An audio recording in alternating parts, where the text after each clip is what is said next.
Well, let's get a military perspective on the strike last night. Our analyst, Professor Michael Clarke, is here with us. Michael, it's great to have you with us. So just talk to us about that missile strike last night on Kyiv.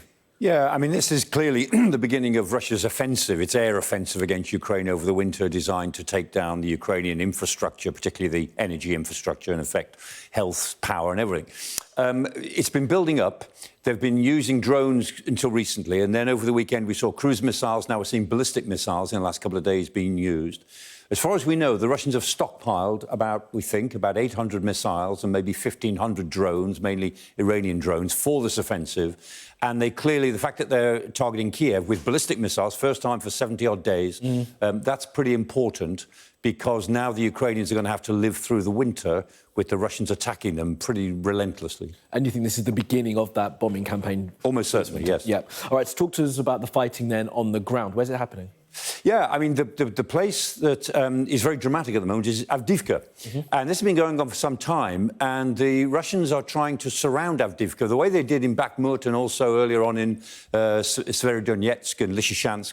They've not been able to take it frontally. They've changed their tactics a couple of times. They've lost thousands of men, including their Storm Z people, the convicts, in trying to do it. But they've now got round to the north, the coking plant towards the north. They haven't taken it yet, but they nearly have, and almost round to the south. And so the Ukrainians are relying on only one road, the 0542, to get their supplies backwards and forwards. And even that they can only use at night because it's bombarded. And the point about Avdiivka, which is different to Bakhmut, funnily enough, Bakhmut didn't actually lead anywhere because of the ground to the west of it. Spoken about for a long time. Exactly. I mean, though Bakhmut fell, it didn't do the Russians any strategic good. Avdiivka would, because it's a gateway both ways.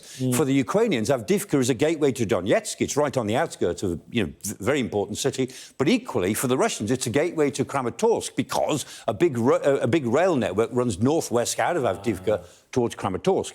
And so if the Russians do take Avdiivka, and they might, although they haven't made much progress recently, but in the last few days, but they might surround it and make the Ukrainians withdraw, then come the spring, they've got, although it's a longer distance, they've got a much easier route to start to attack Kramatorsk. And Kramatorsk and just north of that Slavyansk, if the Russians get that, then they've got the Donbass. And that's what they will be aiming for if they can keep a new offensive going the other side of the winter. OK, and away from the battlefield then, Michael, the EU officials seem to be getting closer to talking about Ukraine joining, but there's some opposition. There is. The European Union, I mean, this is Zelensky arriving in Norway somewhat unexpectedly. He's on a grand tour all the time to try and keep everyone involved in the war. The EU has been talking for some time about beginning accession talks. Now, accession will take a long time. Ukraine's a very big country, very big agricultural sector, so it will certainly affect the common agricultural policy in a pretty big way.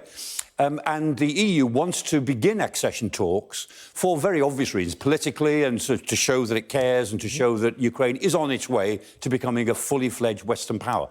But Viktor Orban in Hungary said, I won't do it. It's against our interests. It's against Hungary's interests. And, I mean, he leans towards Putin in this whole thing. The friend of Putin. It has to be done by unanimity. All 27 have to agree. So somehow, if he's going to hold out against it, the other 26 have got to find a way either to buy him off, which is really probably what he wants, but if he won't be bought off, they've got to find another way round it to actually begin some sort of accession process. But as the rules stand, they can only do it if they all agree, and he won't.